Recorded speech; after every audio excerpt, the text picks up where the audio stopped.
that is and decided to make the hair transition at 3 years ago. So, today I will bring 10 tricks on how to transition your hair.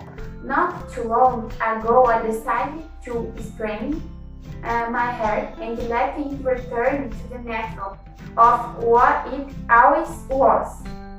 This is me with hair straightening. I did it for 7 years until I had the courage and assumed the hair transition.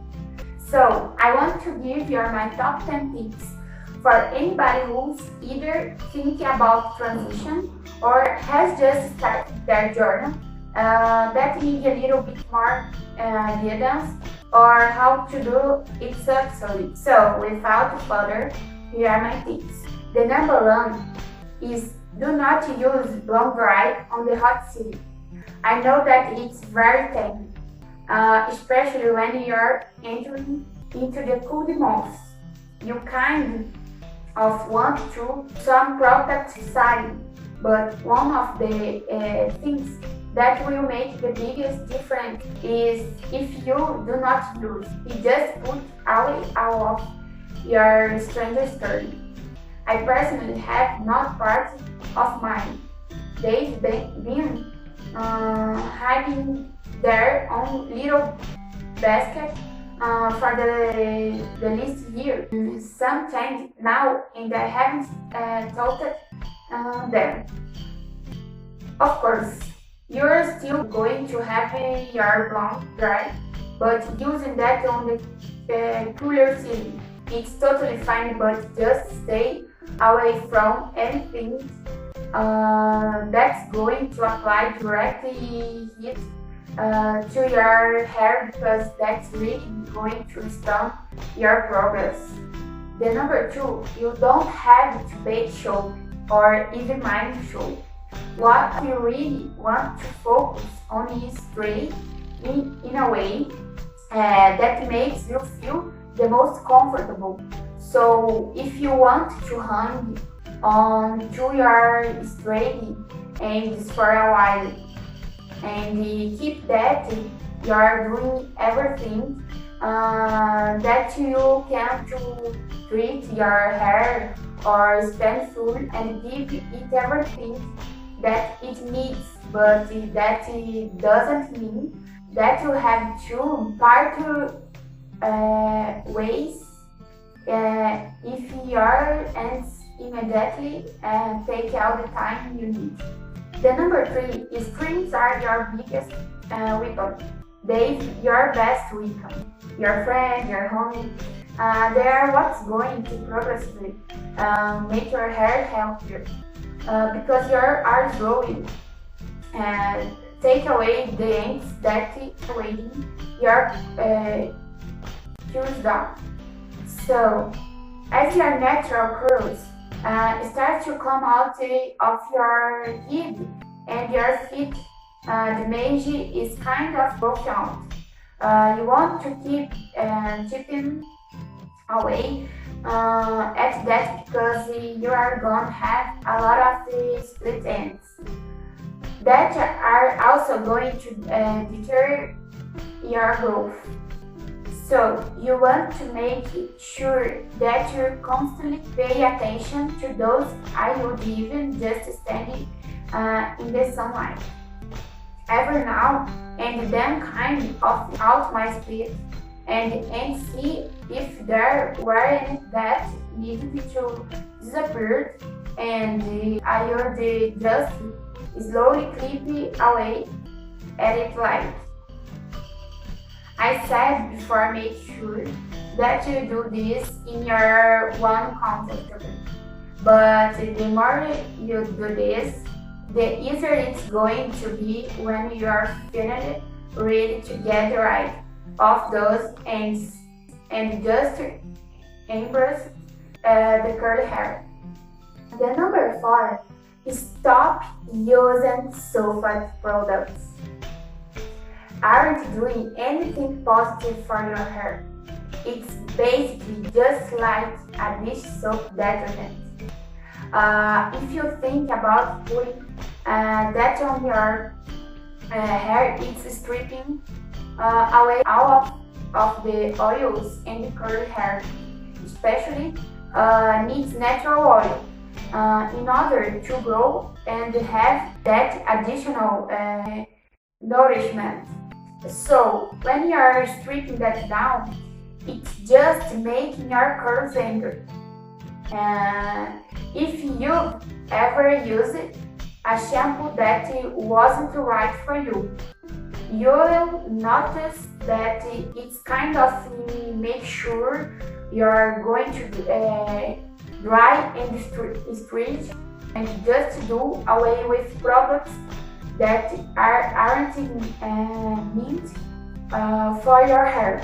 If they don't have all natural ingredients, in the end, sorry, but you're going to have to toss them or find a good alternative for them until you're ready and maybe come back. You probably won't come back. The number 5. One solution doesn't fit everyone, so what that means is learn what your hair does need, the unique partner of hair, learn what your hair likes and dislikes. So what may work for my hair might not work for yours. So find people who have similar hair tips to your weather. So find people who have similar hair types to your weather. It's online, on blogs or on YouTube, and follow their regimen. More so than maybe somebody who might be your Kernel Crush who has a different color than yours.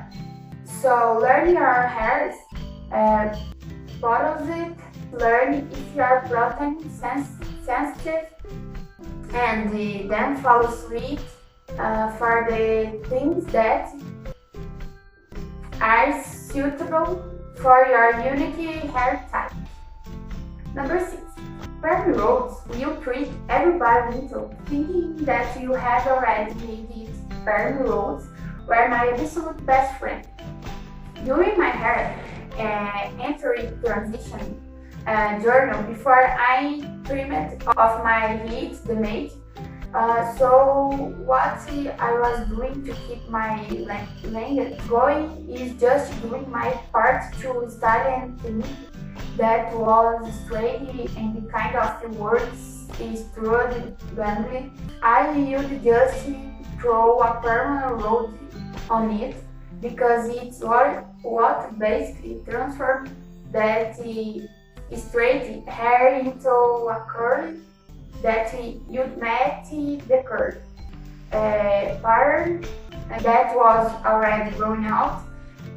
So like I said before, if you're not ready to part ways with your rivals, then that's the only way that you can do that to kind of decrease your straight ends into curls until you're ready to cut those things off.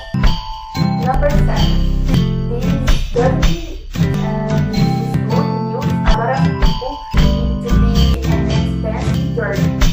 I know a lot of people are like, it's so hard without the hair products.